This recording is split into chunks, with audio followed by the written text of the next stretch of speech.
그 2017년 대선에서 문재인 대통령께서 푸드 플랜을 공약으로 내세우고요. 그다음에 당선된 이후에 100개 시군을 푸드 플랜 목표로 해서 이제 추진을 했고요. 그때 당시에 이제 예산 확보 과정이나 이런 데 국회 얘기나 이런 데서 제가 여러 가지 이제 농림부나 기재부 얘기도 좀 많이 듣고 그때 제가 국회 보좌관으로 있을 때 역할을 했습니다. 그래서 이제 이런 부분에 대해서 여러 가지 관심도 있고 지역에서 이게 생각보다 그 취지에 비해서 잘 진행이 안 되는 어떤 이유도 좀 궁금을 했고 그래서 이제 지역에서 활동을 하는데요. 그 가장 좀 제가 생각에 큰 문제는 푸드 플랜에 대한 이해가 현장에서 되게 부족합니다. 현재 평택시 같은 경우는 26개가가 먹거리 계획과 관련해 가지고 이제 연류가 돼 있고요. 그 전체 예산은 1,060억에 달합니다. 근데 그 뭐 노인장애인과나 아동복지과나 이런 여러 가지 과들이 어린이집이나 유치원 관련된 학교 급식 뭐 이렇게 해서 연결돼 가지고 지원도 하고 있고 부분 물론 이제 지역 농산물에 대해서 차액 보상도 농정과에서 진행하는 거, 유통과에서 진행하는 거 뭐 다양하게 이렇게 품목별로 나눠져 있고 되게 중복적으로 진행이 되고 있는데 문제는 그 주무부처인 유통과나 또는 그 관련 부서인 농정과 외에 다른 과들은 이 내용에 대해서 전혀 모르고 있습니다. 전혀 모르고 있고 제가 다니면서 이 공공급식에 대해서 이렇게 조사를 하고 담당과를 해서 방문을 하는데 너무 복잡하게 되어 있습니다. 너무 복잡하게 되어 있고 도대체 어디에 손을 대야 될지 잘 모르겠고요. 예를 들어서 노인들 급식에 관한 문제, 도시락이나 반찬 문제에 관하면 반찬에 대한 주무과가 따로 있고 또 급식에 대한 주무과가 따로 있고 예산도 각각 따로 체계되어 있고 공모로 하는 게 있고 또 복지재단의 산하에 있는 각 그 노인 장애인 센터라든지 또 청소년 센터에서 개별 발주를 또 하는 것도 있고 그래서 이걸 도대체 재단 차원에서 어떤 해결할 수 있는 문제도 아니고 저희 주문과나 이 농정과나 이런 쪽에서 특히 기술센터 전체적으로도 상당히 건드리기가 힘든 그런 상황입니다. 문제는 푸드 플랜에 대해서 관련 그래서 문화관광과라든지 이런 걸 할 때 지역의 축제를 기획한다든지 지역의 문화관광 콘텐츠를 개발한다 이럴 때 로컬 푸드나 이런 부분들을 전혀 모르고 있다가 제가 가서 이렇게 이런 부분도 있다. 또 토종 종자나 이런 부분들 복원한 전통 음식의 콘텐츠 마련이라든지 평택만의 독특한 음식 문화라든지 이런 부분들을 대중화라든지 이런 얘기를 하게 되면 이제 굉장히 또 반응이 좋고 뭐 그런 상황인데 제일 큰 문제는 푸드 플랜에 대해서 농업 관련 기관 내에는 전혀 모르고 있다는 내용입니다. 그래서 이런 내용에 대해서 지자체장님하고도 이제 이런 문제에 대해서 상의를 드린 적도 있고 한데요. 그 지자체장 스스로도 이게 단시간 내에 해결할 수 있는 그런 문제는 아닌 듯한 느낌을 받았습니다.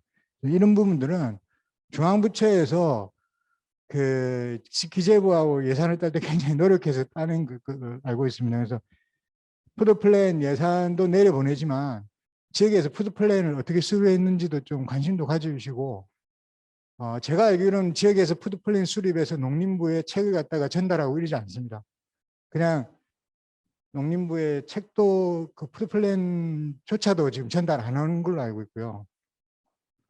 푸드 플랜에 뭐가 들어있는지 잘 모르고요.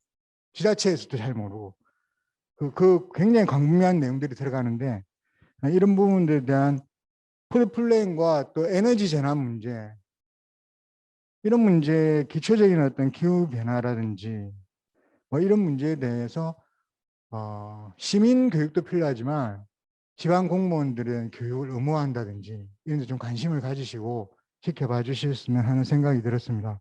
그리고 그 질문지 중에 민민 갈등이 내용이 나오는데요. 민민 갈등은 굉장히 다양한 형태로 나타납니다.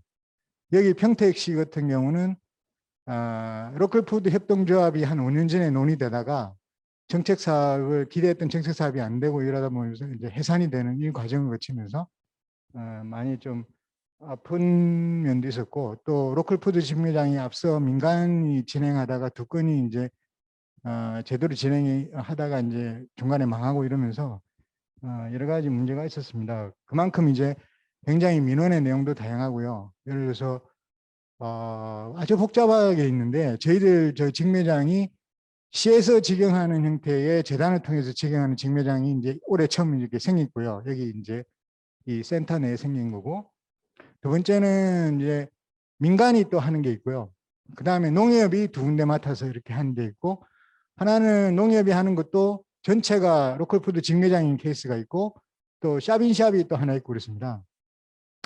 농민들하고 민원이 발생하는데 어떤 문제가 발생하냐면 일단 수수료가 문제가 생기기 시작합니다. 농협이 취하는 수수료대로 가는데 농민들 같은 경우는 재단이나 이런 데서는 급여나 운영비가 다 해결되는데 왜 농협하고 수수료를 같이 하느냐 그러고, 농협 쪽은 왜 재단이 수수료를 낮게 받치면 우리가 영업하기 힘들지 않느냐 이런 얘기를 하고요. 또 민간은 또 다른 그 얘기를 하게 됩니다. 그리고 진열하는 형태라든지 진열할 때 저희들이 농림부 지침에 따르면 뭐 역처리 같은 거 하루 만에 빼라고 돼 있는데, 현실적으로 하루 이틀 3일 만에 이제 이걸 빼기 시작하면은 농가들 같은 경우는 불만이 생기고요. 농협 같은 경우는 아예 유통기한에 대해서 모든 것을 농민들한테 일임하는 형태도 있고, 또 저희들보다 굉장히 느슨한 형태로 운영하는 경우도 있고 막 이렇습니다. 그리고 직매장별로 수수료 책정이나 이런 게 또 전혀 또 틀린데 이걸 억지로 또 일치를 시키다 보니까 좀 여러 가지 좀 문제들이 좀 계속 발생하고 있는데다가, 아까 얘기했듯이 로컬푸드 협동조합이 구성되는 형태에서 이게 와해되고 이런 과정에서 생산자들이 이렇게 뿔뿔이 흩어지다 보니까 생산자들이 소그룹별로 이렇게 존재를 하는데 각기 다른 얘기를 하고 있습니다.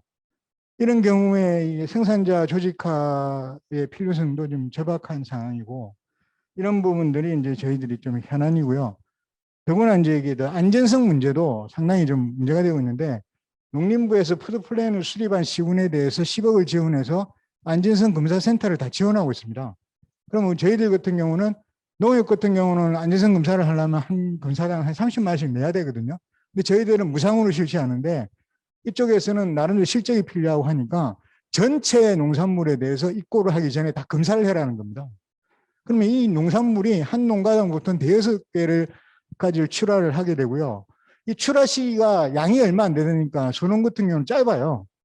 근데 이거를 3일, 4일씩 딜레이를 시키니까 농가들이 그 클레임이 되게 만만치 않고요. 이쪽에다가 내는 거 기피하고 농협으로 다 내는 그런 상황이고, 농협은 또 그 전수 검사를 또 안 합니다.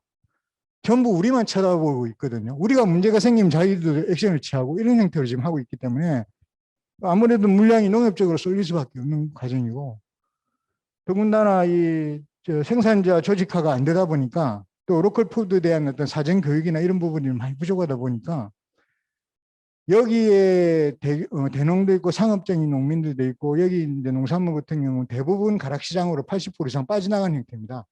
팔로가 있고 하니까 굳이 값이 좀 좋거나 최근에 채소값이 오르지 않습니까? 로컬푸드 매장은 안 나옵니다. 이런 형태의 어떤 여러 가지 들쭉날쭉 수급 조절의 어려움부터 시작해서 그 갈등 구조. 아까 여기 저희들 센터 안에는 밑에 직매장 외에도 여기 레스토랑이라고 또 있습니다. 요즘 복합시설화해야 된다해서 직매장 윈윈할 수 있는 농가 레스토랑 형태로 지금 이제 꾸미게 돼 있는데, 농가 레스토랑 자체에 대한 이해가 부족한 거죠. 농가 레스토랑이 뭔지를 관련 공무원도 잘 모르고 주민들도 잘 모르니까 이 뭐 이런 그 개인이나 이런 쪽에서도 이걸 갖다가 발주를 해서 공동 입찰을 걸어가지고 가장 경쟁력이 강하고 운영을 잘하는 사람한테 발주를 하면 되지 않느냐. 그럼 로컬 푸드는 어떻게 담보를 할 것인지, 이런 문제에 대한 여러 가지 이제 논란이 많이 있었고요. 제가 안 되니까 직접 찾아다니면서 몇몇 분들한테는 설명을 해드렸습니다. 이 건물에 있는 레스토랑은 어떻게 운영을 해야 되고, 전북 완주에 있는 비비정이라는 농가 레스토랑은 어떻게 운영이 됐고, 이런 부분들을 해야 되는데 민간이 이 건물 공공기관의 어떤 시설을 차지해서 로컬 푸드와 연계하지 않고 영업만 해서 농산물만 많이 팔아주면 된다. 이건 아니다. 근데 그런 기초적인 부분부터 이게 좀 잘 안 되고 있는 그런 내용들이고요. 더구나 이게 로컬푸드 직매장 아까 말씀하셨는데, 경기도 로컬푸드 직매장의 약간 실태를 말씀하셨는데요. 경기도 로컬푸드 직매장이 지금 마주하고 있는 가장 위협적인 존재는 뭐냐면 마켓컬리하고 신세계, SSG닷컴, 그 다음에 대한통운 이런 쪽에서 새벽 배송이라는 걸 하고 있습니다. 당일 배송 체제, 새벽 배송 체제가 들어갔고요. 이미 지난 5월부터는 천안, 아산 쪽에 들어가 있습니다. 평택은 아직 로켓 배송도 안 들어와 있고 안 들어와 있는데 위에 이제 용인에 또 대한통운에서 지금 CJ에서 또 물류센터를 크게 짓고 있고요. 그래서 지금 평택 같은 경우는 인구가 굉장히 빨리 늘어나는 그 도시이기 때문에 아마 조만간 그 새벽 배송 체제, 당일 배송 체제가 들어오는데요. 이 친구들이 지금 로컬 배송 체계가 아니거든요. 김포에서 물류를 쏴가지고 천안에 있는이나 충청도에 있는 허브 물류센터로 전달해서 거기서 배송하는 거고, 이 원천적인 농산물의 수집 체계는 중앙 배송 체계입니다. 이러다 보니까 마켓컬리 같은 경우는 한 건당 2,500원씩 손해를 보면서 지금 하고 있는 겁니다. 천안, 아산 쪽에. 근데 이걸 왜 하느냐면 그 쿠팡이라는 데서 그런 어떤 물류 체계를 가지고 손해를 보고하면서 밀어붙여 가지고 마켓 시어를 확장해서 그 기업의 가치를 인정받아서 펀딩을 받을 수 있었지 않습니까? 마켓컬리도 나스닥의 상장을 목표로 해서 지금 치고 들어오는데요. 지금 평택시 같은 경우나 경기도에 있는 많은 도시에 있는 로컬 푸드 그 시장이 이 배송 체계로 인해서 당일 배송이나 이 체계로 해서 상당히 무너져 나가는 그런 케이스들이 곳곳에서 이제 나타날 수 있는 여지가 있습니다. 더구나 문제는 저희들 지금 꾸러미가 잘 안 되거든요. 꾸러미에서 인근의 화성 같은 경우는 일주일에 한 번 하다가 지금 2번 하고 있는데 한 번, 2번 해서 되는 문제가 아니고요. 지금은 배송 체계가 이렇게 앞당기지다 보니까 꾸러미 가지고는 대응이 안 되는 거죠. 이런 문제들이 지금 직면하고 있는데 여기에서 저희들이 대응하다 보니까 어쩔 수 없이 저희들도 이제 마켓플레이스를 만들어야 되고 지역에 있는 물류나 운송업체들하고 연계해서 자체적인 어떤 이런 그 당일 배송 체계를 지금 평택시 안에서 구현해야 되는 그런 상황까지 와 있는 그런 상황이 되겠습니다. 그리고 그 로컬 푸드를 매개로 해서 지역 공동체와 협업하는 문제를 푸드 플랜에서는 적시하고 있습니다. 지역 공동체 보건과 지역 공동체 연대해서 여러 가지 사회적 그 모델이나 개발하는 건 이런 걸 갖다 말하고 있는데요. 우선 저희가 재단의 앞에 있는 여기 오성면에 있는 숙성시장길에 있는 상가가 있습니다. 이 상가가 그 코로나나 이런 것 때문에 상당히 좀 취약해진 데다가 공실이 많이 늘고 있고 이분들하고 연계를 해서 어떤 협업 모델이나 이걸 만들어 보려고 그래서 로컬 푸드 맛의길이라든지 이런 부분들을 만들려고 지금 애를 쓰고 있고 상인들도 상당히 심정적으로 동의하고 있는데요. 이런 부분들이 체계하기까지 여러 가지 그 사업의 공모를 참여한다든지 이 사업을 기획한다든지 이런 것들도 초창기에는 그 푸드 플랜의 이해나 이런 것들이 많이 부족하다 보니까 공감대를 형성하는데 상당히 힘들었고요. 상인들하고 굉장히 자주 만났고 이분들한테 직접 물건도 저희들이 배송을 해드리고 이러고 있는데 지금은 그나마 이제 많은 길을 어느 정도 찾아가고 있는 단계다. 그런 형태인데 지역 공동체 역시 주변에 있는 소상공인들도 많이 위험을 느끼는 게 이 주변에 있는 이 그 요즘 쿠팡이츠라든지 뭐 다양한 배달앱들이 발달을 하다 보니까 여기에 있는 음식점들의 지역 그 주민들이 여기서 먹기 이렇게보다는 주문을 해서 옆에 있는 고덕 신도시라든지 안중에 있는 식당들이 여기다가 도시락을 배달하고 있는 그런 상황입니다. 그래서 여기도 상당히 이제 힘들고 여기 상인들도 그런 어떤 배달앱이나 이런 걸 통해서 적극적으로 인근 도시 지역으로 음식을 배달할 수 있는 방법을 지금 찾아가고 있고 모색하고 있는 그런 단계가 되겠습니다. 그래서 전반적으로는 그 지역에서 센터장들이 겪고 있는 고충은 여러분들이 많이 들으신 걸 알고 알고 있습니다. 그래서 그 뭐 임기를 채우지 못하는 일은 굉장히 허다하고요. 더군다나 지역의 정치권이라든지 뭐 여러 가지 복합적으로 많이 작용을 하게 되고 이 센터장들이 고립된다든지 또는 그 재단 자체 사업이 고립돼서 흘러간다든지 또 우려하시는 바대로 지나치게 이게 상업화돼 가지고 로컬 푸드 매장이 최근에 이제 지자체에 직영하는 그런 형태를 가보면 이게 로컬 푸드 매장이라기보다는 대형 할인 매장하고 유사하다는 느낌이 받을 정도로 이렇게 가고 있는데 이런 것들이 과연 푸드 플랜 취지하고 맞는지를 한번 우리가 짚어봐야 될 시점이 오지 않았나. 그래서 이걸 중앙 단위에서 책임 있게 수행할 수 있는 푸드 플랜 조직이 필요하다고 생각되고요. 그동안에 활동가들이 또 모여서 이런 부분에 대한 콘텐츠나 이런 거를 교육하고 강의하고 이렇게 지역에 있는 실행 조직들을 그 실무자들을 재교육한다든지 이런 부분들도 되게 중요하다고 생각합니다. 이상입니다. 많은 분들이 도움을 받아서 대전에 푸드 플랜을 하고 있었는데 과연 발표할 사례가 될 수 있을까? 왜냐하면 올해 2020년 후반부터 21년까지 이때 거버넌스에서 약간의 문제가 생겨가지고 지금 정체 상태가 있어서 활동이 지금 활발하게 이루어지지를 못하고 있거든요. 그래도 그런 것들이 중간중간에 어떤 것들이 어떻게 진행했고 지금 그렇게 정체된 원인들이 어떤 것들이 원인을 꼽는지 그런 것들을 정리하는 것도 큰 의미가 있겠다.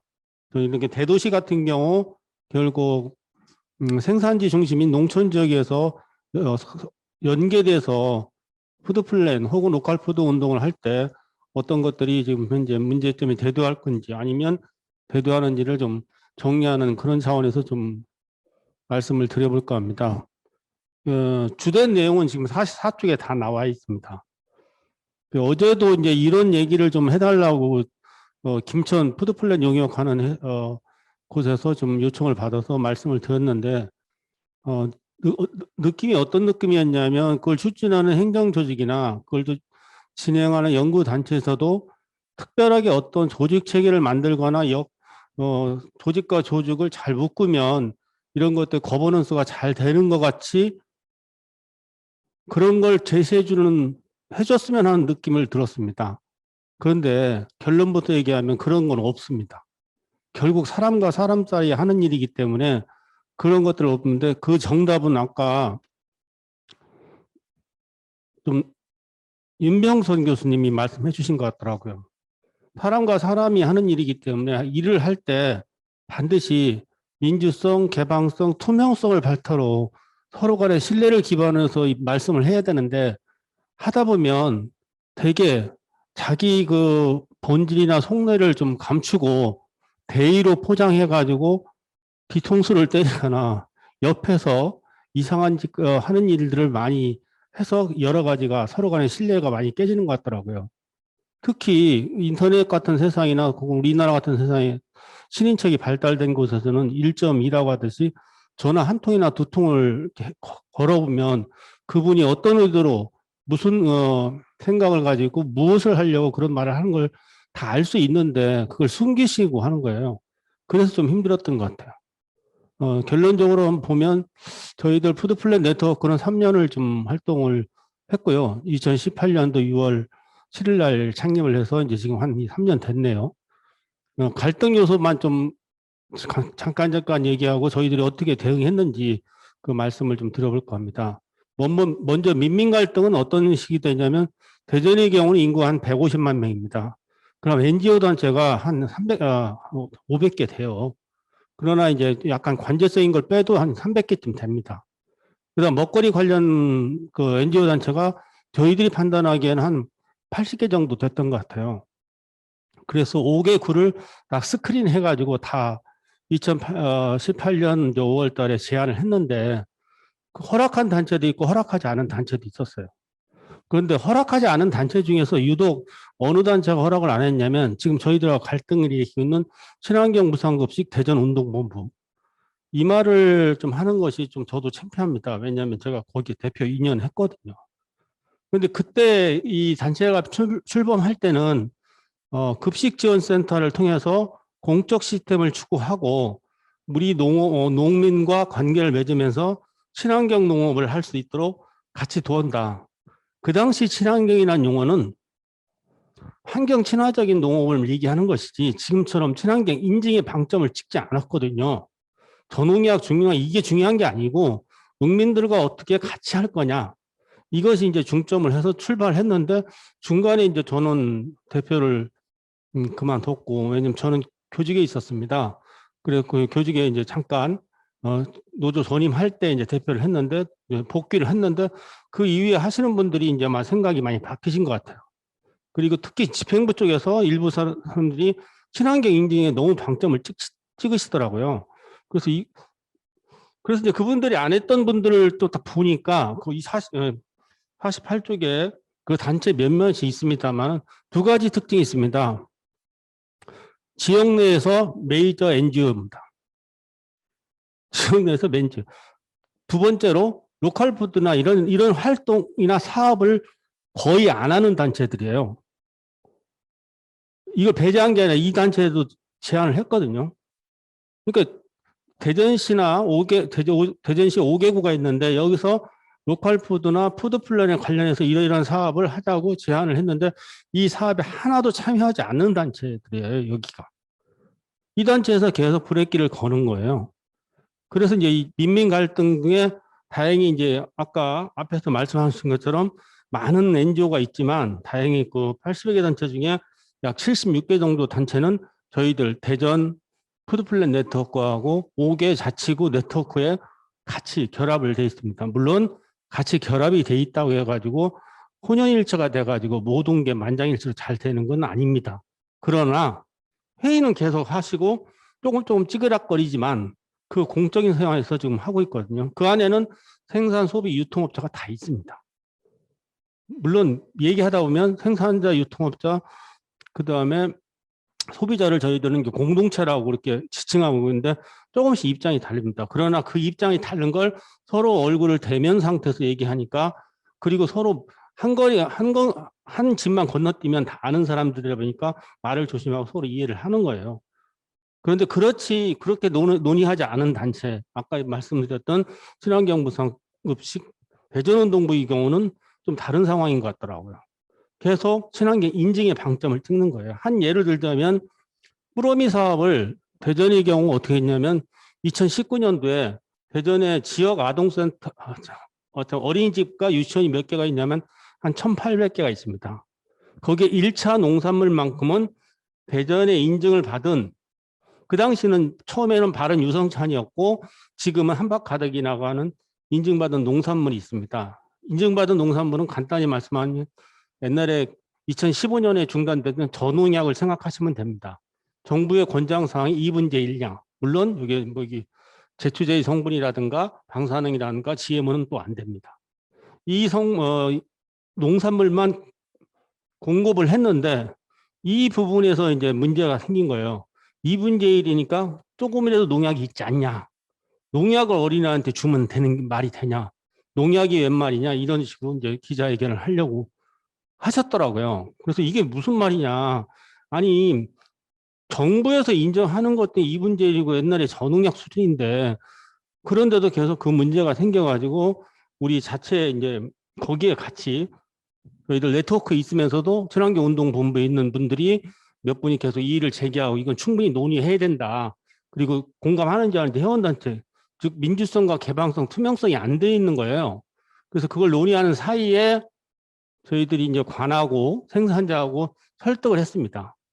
물론 어렵게 농사 짓는 건 아닌데 저렇게 제안을 하니까 그러면 검사 결과 무농약만 하는 걸로 하자. 그래서 저희들이 이제 검사하는 것을 체크해 보니까 98%가 무농약이었어요. 2% 정도가 약간의 농약이 나왔어요. 근데 그 생산자분들이 양해를 구했어요. 근데 그분들이 흔쾌히 또 양해를 구했습니다. 그래서 무농약만 공급을 했어요. 그래도 안 된다는 거예요. 친환경 인증이 아니래요. 또 할 얘기가 없더라고요. 이런 식으로 이제 갈등이 발생하는 거예요. 아니, 인증 안 된 건 맞는데 친환경은 맞지 않냐니까 아니라는 거예요. 친환경 인증이 국가 인증이 안 됐다는 거예요.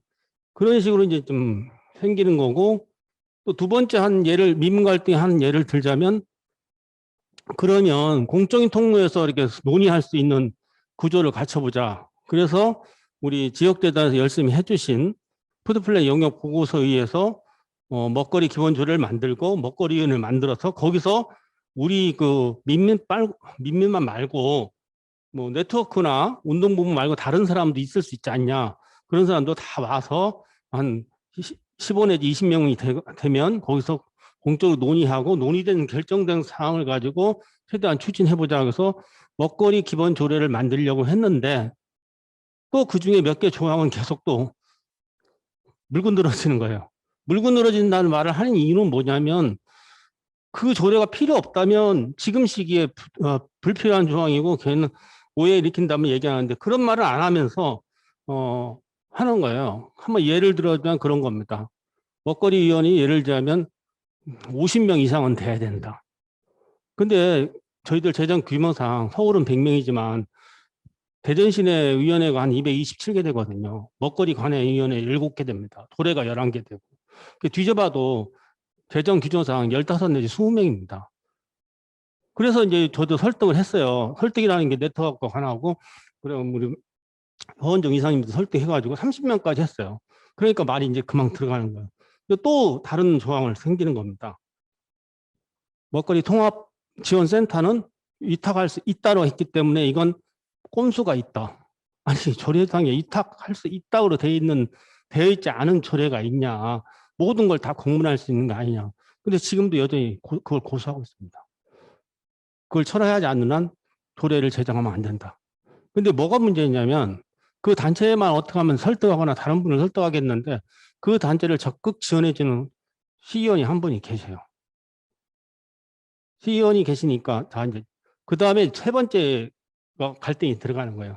집행부하고 시의회와 갈등이 생겼을 때 일이 안 됩니다. 조례가 통과 안 되고 예산이 깎이고 이게 심각하더라고요. 그런데 그래서 이제 그런 분이 이제 있는데 그래서 농담 삼아 그분이 그만두지 않는 한 한 발자국도 진전이 안 되는 거예요. 아니 굉장히 바쁘신 분인데 희한하게 그건 꼭 찾아서 그 관련 사항은 뒤틀어 놓거나 막거나 깎거나 아주 열심히 하세요. 진짜 성실하게. 진짜 성실하다는 말을 안 할 수는 없어요. 다른 바쁜 일인데도 그건 꼭 찾아와요. 그러니까 조례가 통과가 안 되는 거예요. 조례가 더구나 자기 상임위원회가 아니거든요. 다른 상임위원회 가서 통과를 못 시키게 만들어요. 그 위원을 찾아가서 내가 이거 관심이 많은데 보류했으면 좋겠다. 몇 번을 보류했냐면 3번을 보류했습니다. 한 번 더 보류하면 임기가 끝나잖아요. 올해 끝나는 거예요. 그러니까 조례가 선서가 안 되니까 먹거리 기본 조례가 안 되니까 먹거리 위원회도 안 되고. 지금 얘기한 대로 민민 갈등, 그다음에 집행부와 의회와 갈등이 있을 때 그걸 어떻게 해결하냐. 그걸 이제 하기 위해서 저희들 노력을 했습니다. 여기서 좀 그렇긴 한데 할 수 없어요. 그거와 반대 의견을 갖고 있는 해당구의 네트워크 회원이 항의해서 강력하게 항의했습니다. 어느 정도 항의했냐? 생산자를 다 결합시켜요. 그 당시에는 생산자들이 흩어져 있었거든요.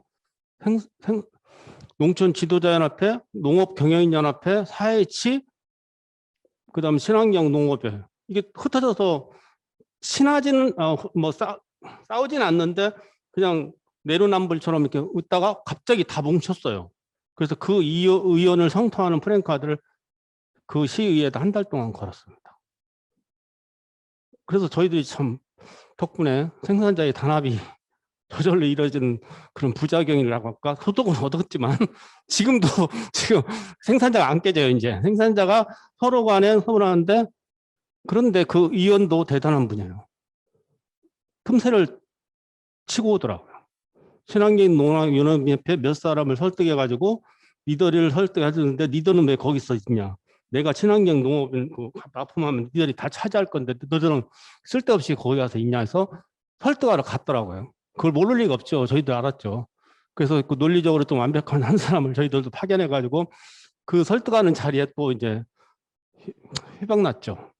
그러면서 그 설득이 잘 안 됐어요.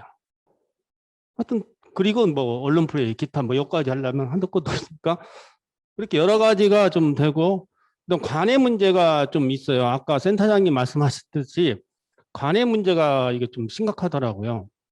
그러니까 결론은 저 생각은 민에 우리가 교육이 되고 의지가 합의돼야 관에서 어차피 어떤 관에 보면은 행정이 1년, 짧게는 1년, 심한 경우는 2년 동안 그 자리에 계시다가 또 바뀌잖아요. 바뀐 분이 또 인식이 다르거나 그거에 대한 이해가 부족하면 진짜 미쳐요. 그 얘기 잘해 설득하는데 걸리는데 6개월 끝나고 일 좀 하려고 했더니 부서를 옮겼대요. 그다음에 실제 부서 옮겼어요. 그다음 대덕 갔더니 또 남자분이라 괜찮을 줄 알았더니 꼭 육아휴직 한다고 또 1년 육아휴직 들어갔어요. 그것도 팀장님이 또 윗거 가면 또 과장님이라고 새로 오셨는데 그 밑에 팀원끼리 싸우는데 그걸 싸우는 걸 그냥 구경하고 있어가지고 싸움 안 난다고 제가 또 국장을 만나가지고 이 싸움을 해결해야지 이게 무슨 짓이냐고 해가지고 그것도 해결하고 이 관은 여러 가지 기본적인 소양이 계시겠지만 이 푸드플랜 같이 이렇게 국정과제 새로 들어오는 과제의 경우는 이해하는 데 좀 오래 걸리고 그 시간 동안에 사업이 여러 가지 누수가 생기거나 지연되거나 왜곡되더라고요. 왜곡되더라고요. 예를 들자면 저희들이 교육을 시키려고 시를 설득을 시켜가지고 푸드플랜 용역비 1,000만 원하고 로컬푸드 기반 공통체 사업 2천만 원씩을 줬는데 푸드플랜 용역을 물론 교육을 5강 내지 10강을 해가지고 관련 단체까지 서로 공감대를 형성하는 게 목적이었어요. 그런데 한 3개 구가 안 하시더라고요. 그러다가 임지호 셰프를 초청해가지고 한번 이벤트를 해서 1,000만 원 다 쓰시던데 그게 푸드플랜 아카데미래요. 그래서 더 얘기도 못 하겠고 어떤 구는 또 탐방을 딱 버스 들려가지고 코로나19니까 반 정도 모집해서 2팀 모집해서 1박 2일 갔다 와요. 그것도 아카데미라고 할 얘기 없더라고요. 그러니까 구하고 잘 상의해서 내려갔던 것들이 왜곡되거나 왜곡된 거죠. 잘못된 거죠. 그리고 아카데미 지역 기반 푸드플랜 용역은 커뮤니티 키친 하든지 이런 것들을 4개 내지 8개 하라고 금액까지 300에서 800만원까지였는데 소용없어요. 한 팀만 모집해서 어린 식당 딱 하시더라고요. 어린 식당이 의미가 없는 건 아닌데 그게 아니고 지금은 보다 많이 로컬 푸드를 이용해서 많이 해야 되는데 그게 바뀌는 거예요. 그게 4번째 아까 말씀드린 집행부 간의 혼선인 거예요. 혼선. 시하고 저는 대전 푸드플랜 네트워크니까 잘 얘기가 돼서 문건도 좀 최대한 순화시켜가지고 내려줬는데 실제로 그 하부 단위 내려가면 이상하게 변질되거나 지연되거나 축소되거나 왜곡돼서 이루어지는 일들. 그런 일을 정지하려고 저희들도 5개 네트워크를 했는데 네트워크가 활발한 곳은 그걸 본래 의도대로 많이 됐고 안 된 데는 그냥 방치가 되고 아니면 불용 직전에 그냥 한번 콘서트해서 소모되고.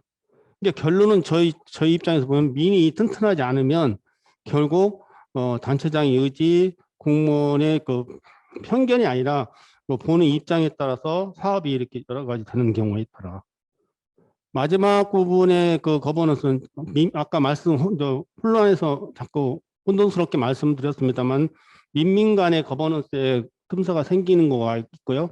민과 관 사이에 틈새가 생기고 관과 관 사이에 관인 내부에서 그렇고 하부기관과의 문제.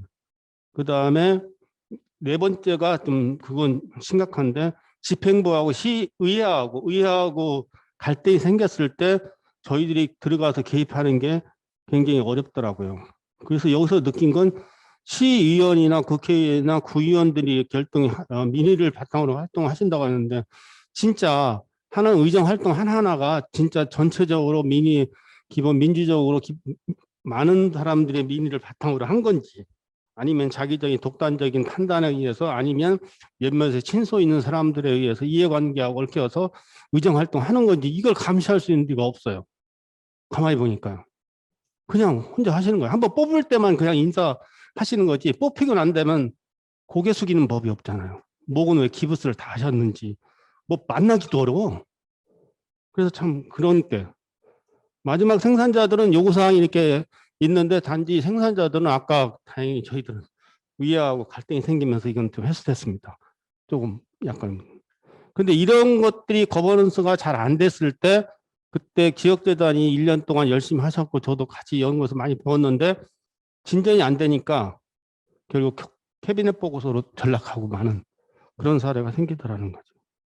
그래서 그 다음 많은 얘기는 좀 근데 맨 마지막 얘기만 조금 44쪽 맨 밑에 보시면 한번 48쪽을 한번 잠깐 보실까요?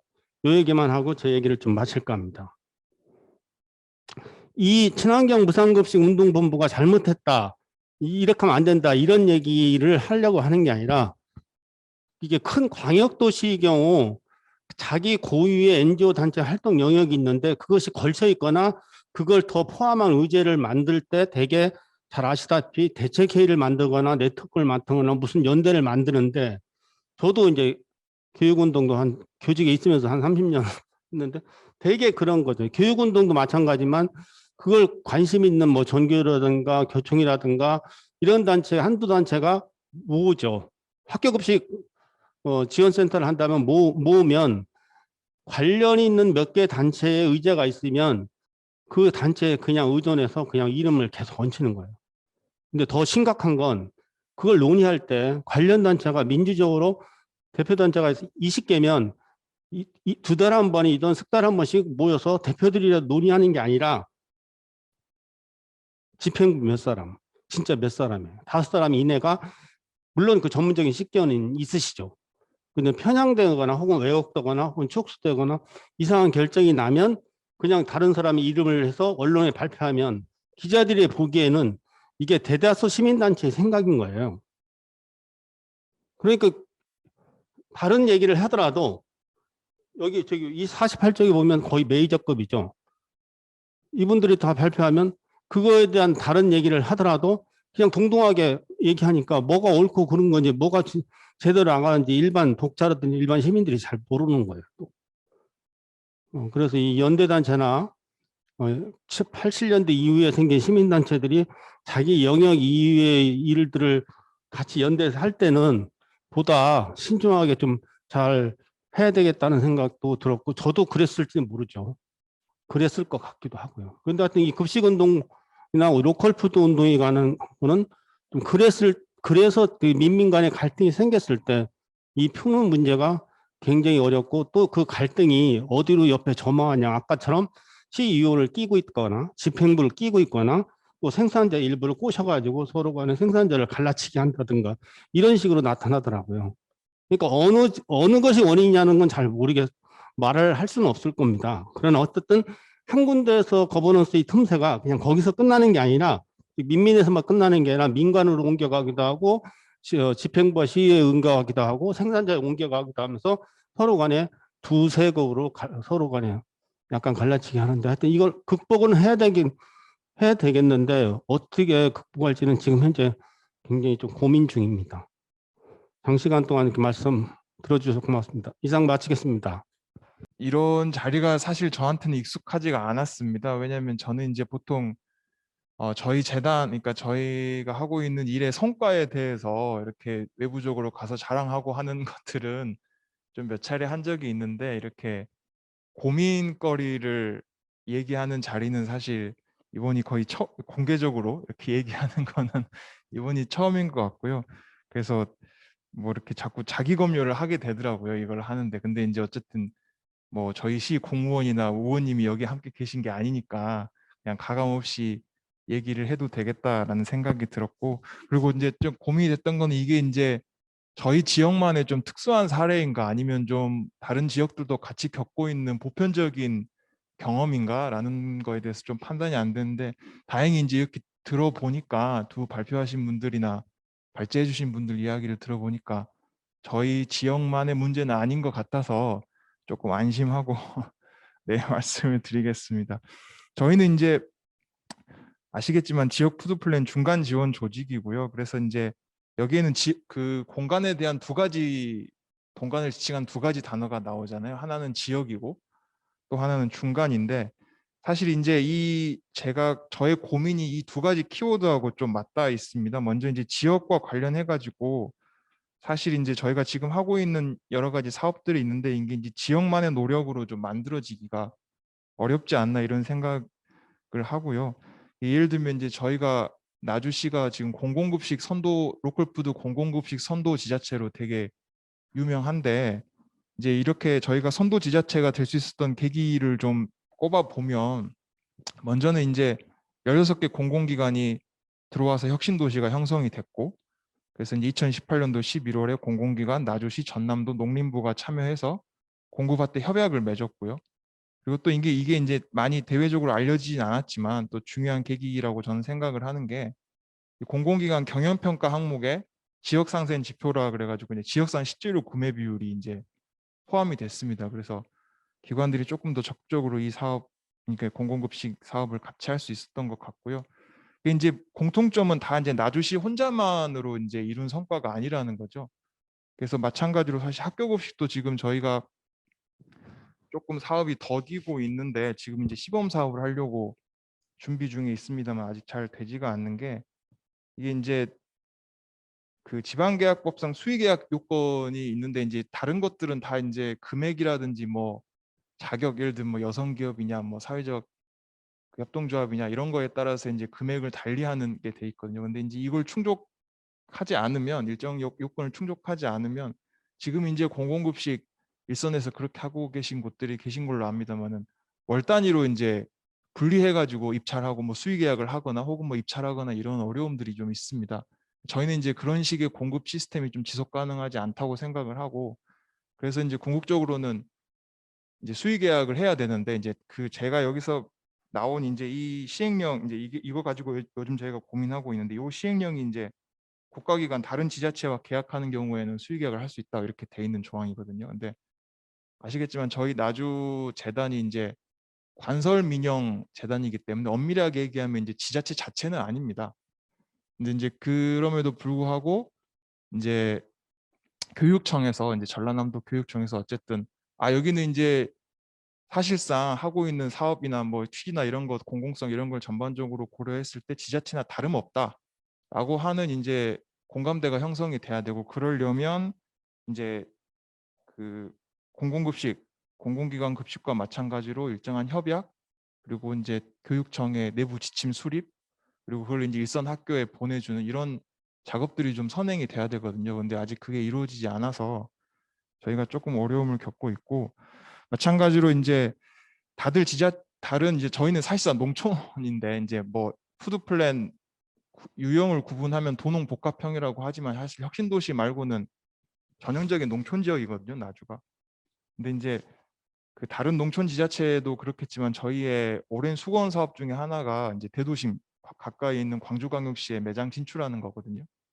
근데 이제 보면 현실적으로도 한 차례 저희가 과거에 이제 전라남도 로컬푸드 직매장을 위탁할 운영자를 이제 공모했을 때 저희가 선정이 됐는데 이게 이제 전남도에서 그 건물을 팔아버려 가지고 이게 이제 사업이 무산되고 그래서 지금 자체적으로 그 뚫는 방안을 좀 모색을 하고 있습니다. 근데 실제로 지금 이건 이제 제가 아는 사례들이긴 한데 이거 말고 다른 사례가 있을 수도 있긴 하지만 어쨌든 광주광역시에서 이제 소위 얘기하는 매장 진출을 한 다른 지자체 사례를 보면 이제 세 곳이 이제 대형 유통마트 이게 이제 롯데 슈퍼, 롯데 마트거든요. 여기하고 이제 제휴를 해가지고 샵인샵으로 들어가거나 아니면 이제 다른 공공기관하고 협약을 해가지고 단독 매장을 지금 여기는 건립을 하고 있는데 장성군이 그렇고요. 하고 있는 사례가 있어서 사실 이것도 현실적으로 지자체 혼자 사업을 진행하기가 좀 어려운 측면이 있는 것 같아서 이것도 역시 지역 외부와 연계된 모종의 파트너십을 구축하는 게 좀 필수이겠다는 생각을 합니다. 그리고 이제 중간 지원 조직이니까 중간하고 관련해 사실 중간이라는 거는 이제 다들 아시겠지만 민관의 중간이 되어야 될 텐데 사실 지역에서는 저희 같은 농촌 지역에서는 이게 이제 대전시하고 저희하고 이제 좀 차별화되는 지점이라고 생각하는데 굉장히 강력한 관하고 좀 허약한 민하고 사이에서 중간을 지키기가 되게 쉽지 않습니다. 그래서 이제 저희 경험상 이제 제 2015년도부터 일을 했는데 저희 경험상으로 보면 어쨌든 행정은 저희 중간 지원 조직이 안정화되고 체계화되는 거가 곧 행정화되는 거다, 관료화되는 거다라고 생각하는 경향이 좀 있는 것 같아요. 그래서 여러 가지 뭐 공식적이든 비공식적이든 이런 방식으로 그렇게 하려는 시도들을 꾸준히 하고 있습니다. 그래서 저는 이제 그거를 방어하는 게 일정 부분 저의 일 중에 하나라고 생각을 하고요. 이제 그러면 이제 중간에 있으려고 하면 이제 반대로 관에 치우치지 않고 중심을 잡으려면 이제 저희가 접근할 수 있고 또 접속할 수 있는 연대할 수 있는 이런 좀 조직화된 뭐 시민사회라는 기반 이런 게 좀 인프라처럼 있어야 되는데 사실 지역에 그게 없거든요. 그러다 보니까 좀 어려움이 많이 있는 것 같습니다. 예.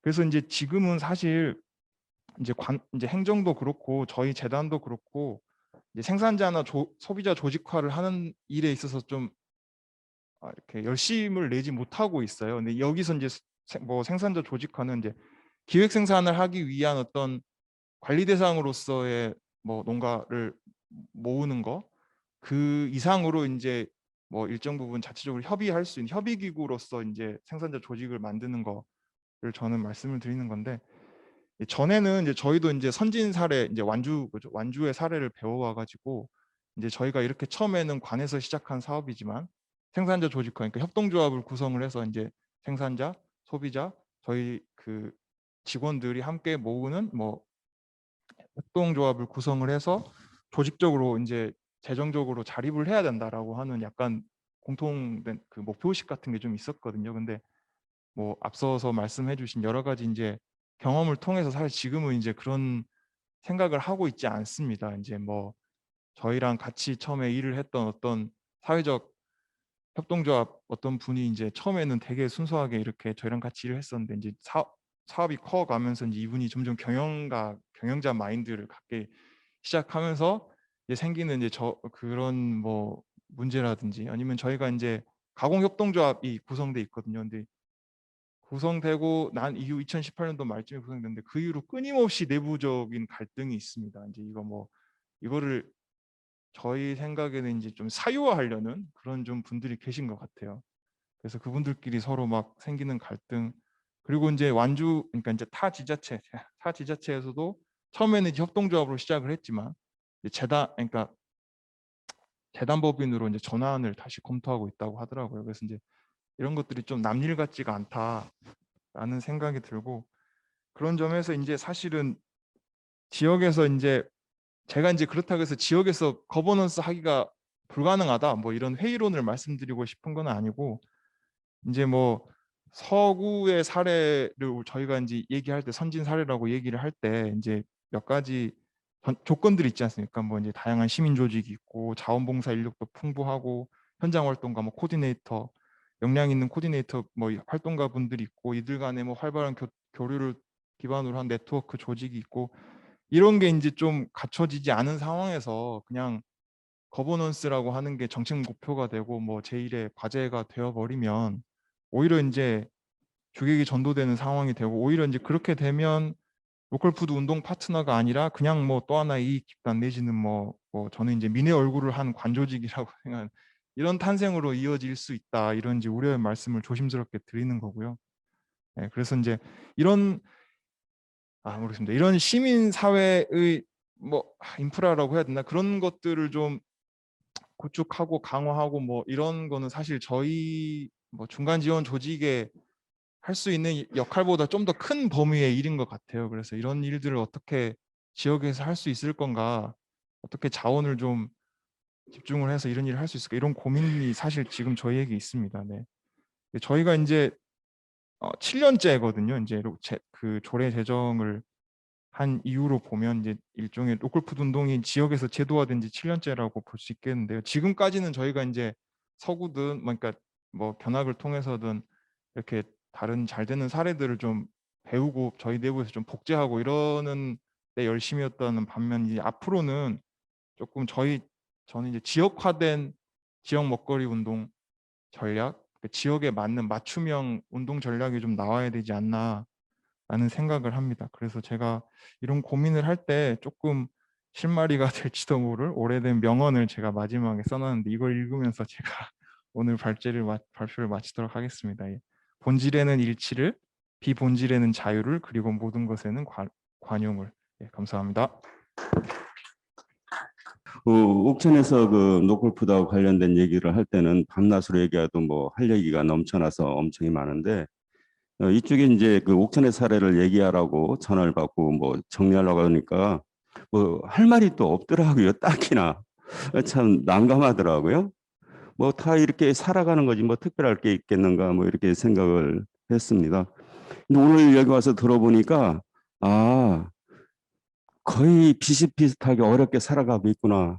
그렇더라도 지역 사정은 다 특색이 있구나. 같으면서도 다른 것 같은 이런 생각이 들었습니다.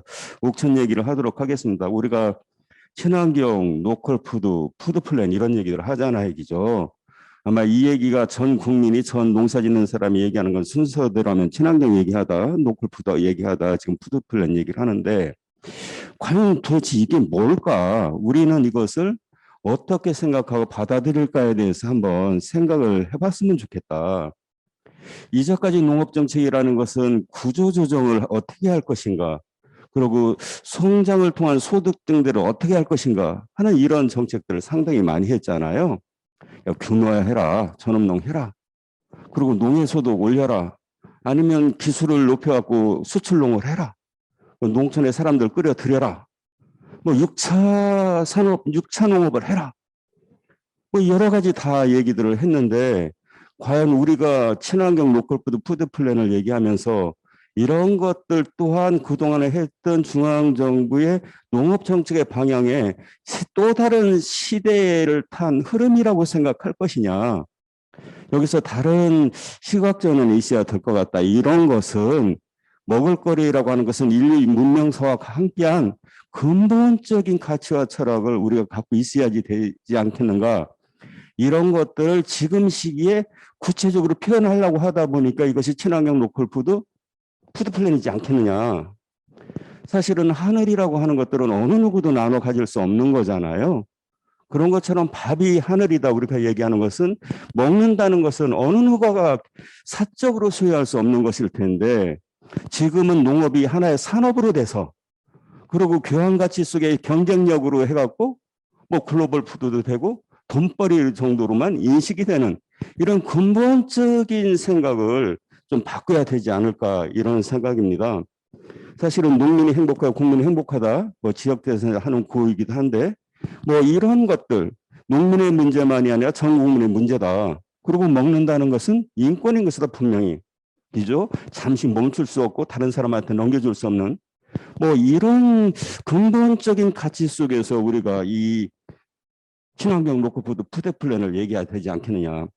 이런 것이 우리가 가질 의미로 한번 생각을 해보자, 이렇게 했습니다. 그렇다면 이렇게 하면 정말 먹고 살만해지겠느냐? 희망인가 정말? 이제까지 농업정책이 줄곧 되어왔지만 결국 지나가서는 역시 그나물의 그 밥 똑같았어. 역대 정권마다 항상 마무리될 때는 원망과 탄식으로 끝나죠.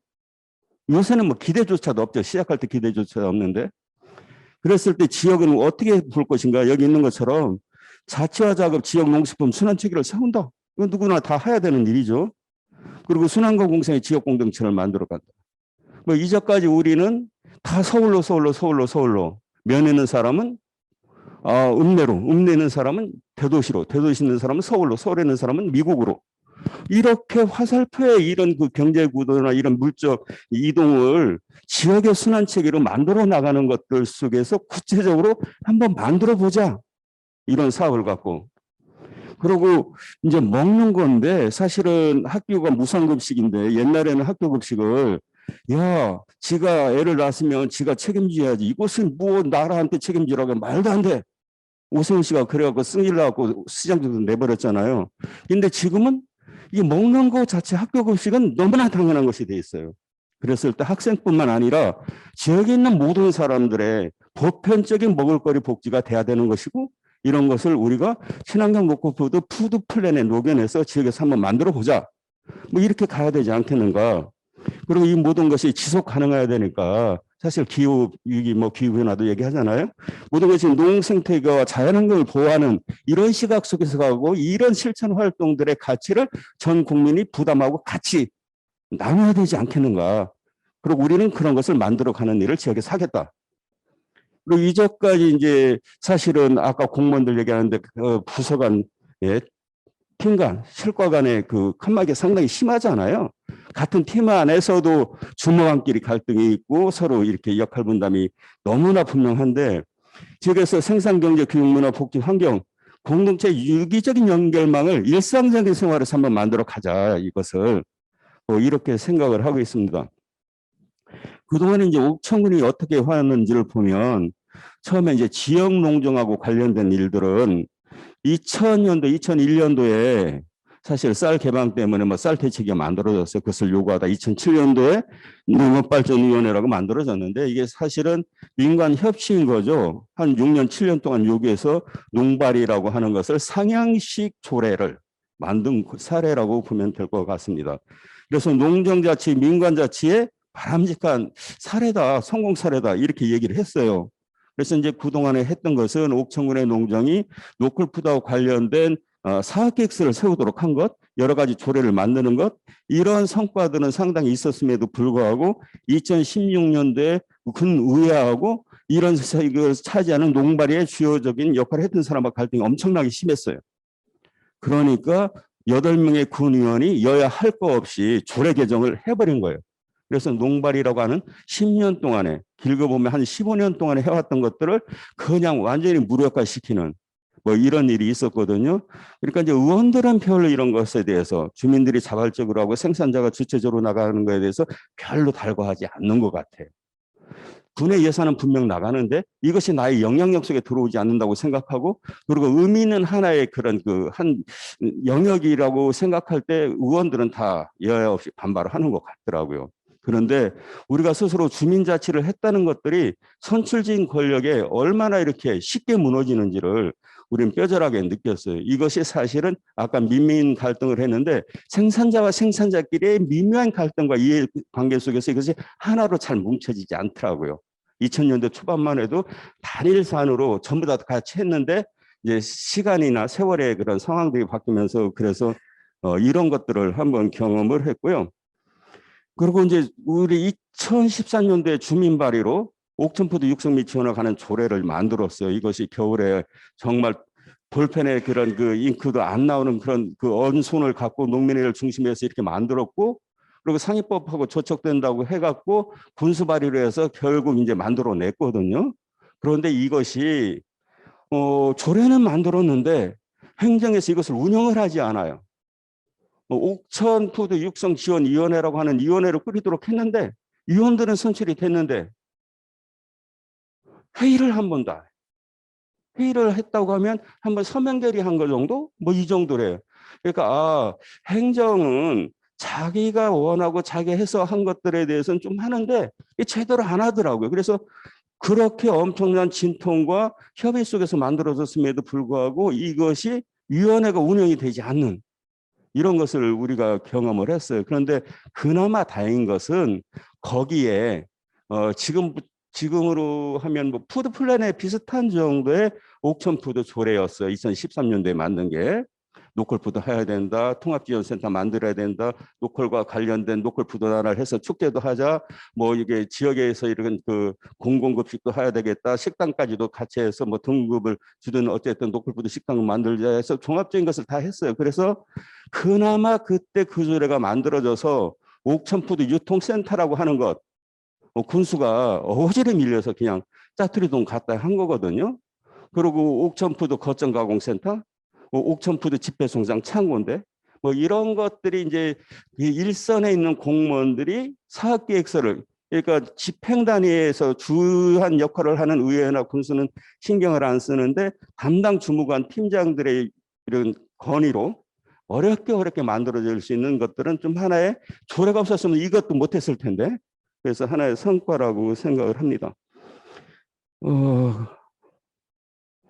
그리고 그다음에는 이제 그 옥천산림 협동조합은 그럼 어떻게 이제 옥천산림 협동조합 법인체의 그런 그 변화는 어떤가를 한번 살펴봤어요. 2008년도 3월 3일 날 옥천산림 영농조합이 만들어졌는데 이게 만들어진 게 2007년도에 학교급식 지원에 관한 조례를 만들었는데 할 사람들이 없어서 농사짓는 친환경 농업을 하고 있는 사람들이 옥천산림 영농조합을 아무것도 모르고 한 거예요. 아무것도 모르고. 근데 충북의 다른 지자체는 시작을 안 했는데 옥천 사람들은 너무나 모르고 너무나 절실해서 그냥 일을 저질러 버리고 말은 거예요.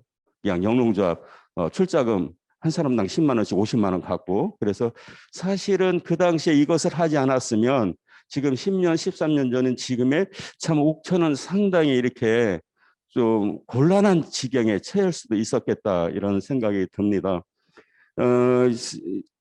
90년대에 뭐 농민회에 만들어지고 90년대는 거의 이제 뭐 권익 투쟁 싸움을 하다 2000년도 들어서면서 2002년도에 옥천 흑살림이라고 하는 환경농업 단체가 만들어져서 농민회뿐만 아니라 지역에서 환경농업에 대해서 고민하는 사람들까지 같이 참여를 했거든요. 뭐 이렇게 했어요. 뭐 이러다가 이제 뭐 그동안에 여러 가지 사회적 기업 인증도 받고 이렇게 우여곡절 있고 여러 가지가 있었는데 2015년도에 옥천살림 영농조합을 옥천살림 협동조합으로 조직 변경을 하게 돼요. 이때 이제 주위에 많은 사람들의 좀 좋은 조언도 듣고 뭐 도움도 얻고 해서 이제 조직 변경을 하는데 조직 변경을 하게 되는 가장 커다란 것은 옥천살림 영농조합은 앞으로 옥천 지역에서 가장 공공적인 역할을 했으면 좋겠다. 해서 그 생산자 조합원 그리고 직원 후원자로 한 다중이해 관계자 협동조합을 이렇게 만들었는데 뭐 이러다 보니까 이제 또 협동조합 조직 변경하면서 이제 조합원 수가 많이 늘어났어요. 이때 생산자 구성원들끼리의 갈등이 상당히 심했습니다. 2015년도에. 그러니까 초기에 농민회도 하고 환경농업, 옥천 흑살림 활동을 했던 뭐 이런 사람들은 이제 소수였어요. 그래서 의사결정 구조가 아주 간단하게 몇몇 사람 모여서 상의하면 되는 건데 구성원이 늘어나다 보니까 이해관계가 좀 다양해진 거예요. 그래서 창업공신이라고 할 수 있는 초기에 주도적인 역할을 하면서 고생했던 사람들의 불만이 상당히 많이 쌓였어요. 그래서 2015년도 1년 동안에 이 갈등을 서로 조정하기 위해서 1년을 거의 다 보냈습니다. 그래서 이때 일부 사람들은 이사를 탈퇴하기도 하고 하는 진통을 한번 겪었습니다. 그래서 좀 규모도 늘어나고 그러니까 그때도 지역재단에 좀 이게 도움을 받은 것 같은데 옥천살림 협동조합의 중장기 발전 계획을 한번 세우자 하는 이런 것을 통해서 전체적인 의견을 모아나가는 과정이 있었습니다. 그리고 2015년도에 협동조합을 하고 나서 이제 노골프 실제로 지금 얘기하고 있는 조금씩 농사지는 많이 분포하고 있는 우리 생산 농민들을 어떻게 만날 것이냐 해서 2015년도에 노골프도 생산자회라고 하는 노골푸드 생산자 교육을 시작을 했어요. 그래서 15, 16, 17, 18 이렇게 교육을 하고 19년도에 옥천 노골푸드 직매장을 열었어요. 5월 30일 열었는데 열고 나서 읍면 대표자들이 생겼을 거 아닙니까? 노골푸드 생산 교육을 받고 노골푸드 직매장에 물건을 내는 생산자들. 그런데 이렇게 딱 열고 나니까 급변하기 시작하는 거예요. 몇몇 읍면 대표들이 옥천살림하고의 적대적인 관계. 야, 우리끼리 똘 떨면서 우리끼리 해야지. 옥천살림 말 들었다가는 우리의 목이 줄어들 것 같아서 계속 부추기면서 심각한 갈등을 만들어내더라고요. 그래서 2015년도에는 처음에 고생했던 사람들이 밖에 좀 다양한 조합원들이 오면서 갈등이 있었는데 지금은 또 노골푸드 교육을 받은 큰 덩어리죠. 조합원 수는 이 조합원들이 옥천살림하고 또 대립적인 관계를 하고 몇몇 사람들이 이것을 주도적으로 하고 그래서 정말 이것은 살림살이가 없으면 없는 대로 늘어나면 늘어나는 대로 이것은 갈등을 끊이지가 않는 거구나. 이해관계 속에서 주도권이겠죠. 그래갖고 1919년도 6월부터 20년도 6월부터 2021년도 3월까지 이걸 갖고 근 1년 동안의 순회 간담회하고 계속 회의를 했습니다. 읍면별로. 그래서 그동안에 학교 급식을 냈던 친환경 생산자들하고 노골푸드 직매장 하는 과정 속에서 4년 동안 교육을 했던 그런 조합원들하고 단일 조직을 옥천살림 조합원 읍면 생산자 위원회로 단일 조직을 했어요. 그러고 나서 정기총회를 올해 정기총회를 했는데 뭐 아직 화학적인 결합, 화학적인 융화는 아직 안 냈는데 조직적인 틀은 그런 우여곡절 속에 지금 만들어 놓고 이제 하고 있는 중입니다.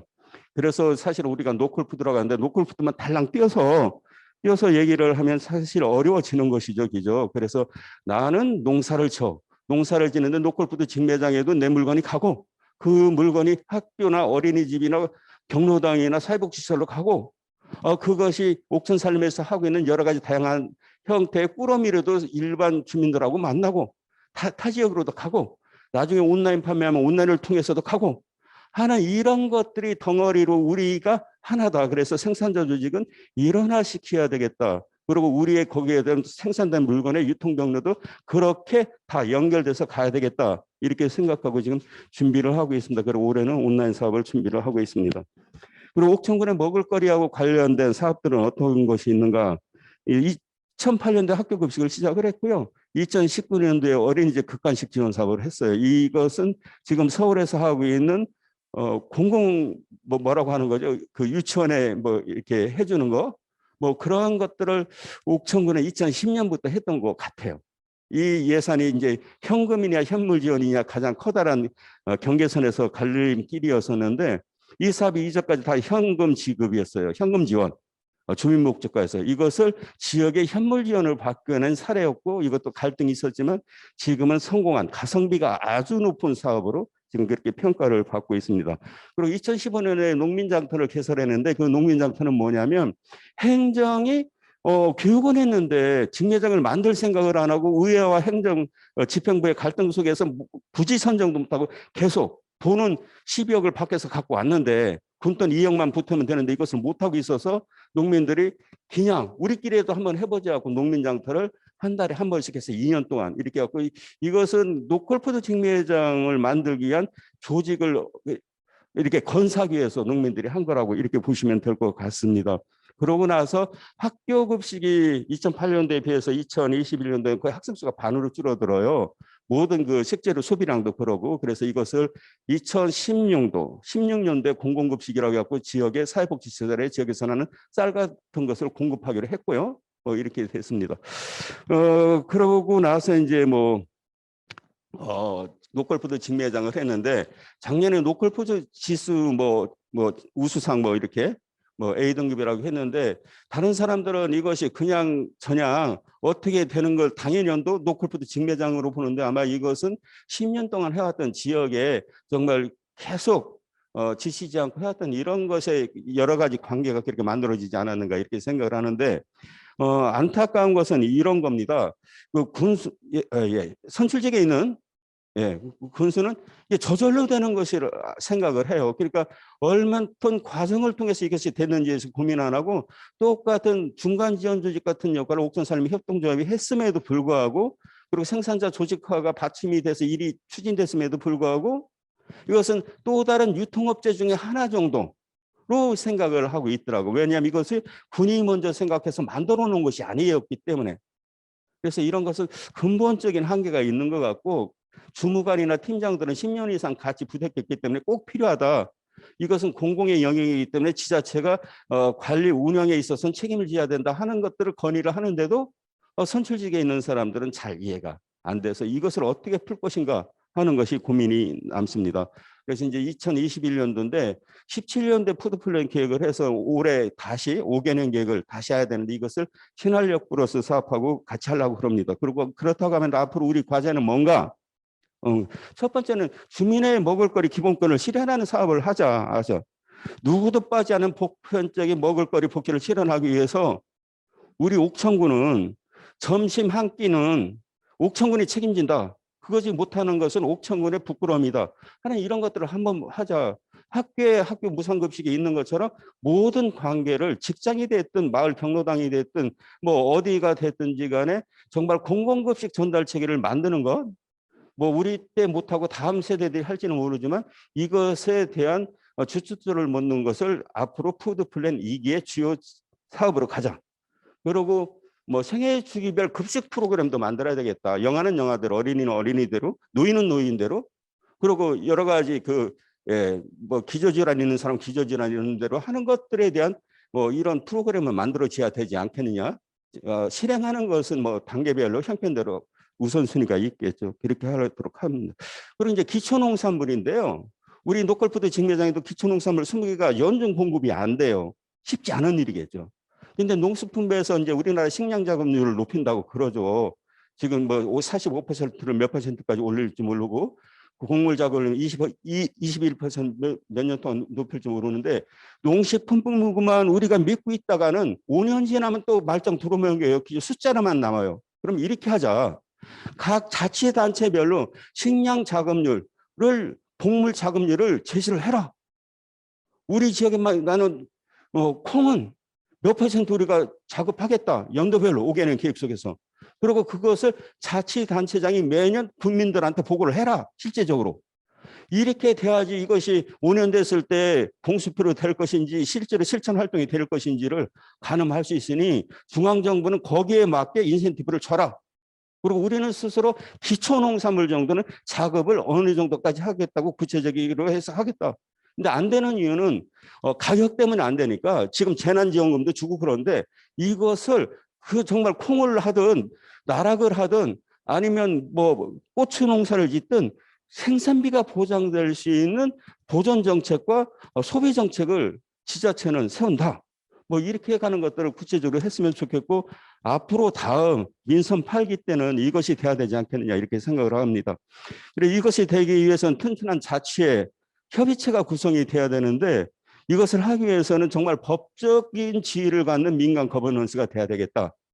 그런 거고 먼저 했던 옥천푸드 조례가 사문화됐는데 이번에 먹을거리 기본조례를 만들어서 먹거리위원회를 만들고 먹거리위원회는 다양한 이해관계자가 참여하는 걸로 하고 전에는 농업과 관련된 사람과 기관만이 해서 농발이를 만들어서 깨졌는데 이번에는 환경, 문화, 교육, 복지 모든 사람이 다 연결된 먹을거리위원회를 만들어서 다음 정치판에 누가 선출이 되더라도 옥천 군민의 그런 정책 의제로 만들어서 흔들리지 않는 지역 정치 지형에 따라서 흔들리지 않는 것을 우리가 만들어야 되지 않을까. 이것이 올해 하반기에 해야 될 주요 일이겠다.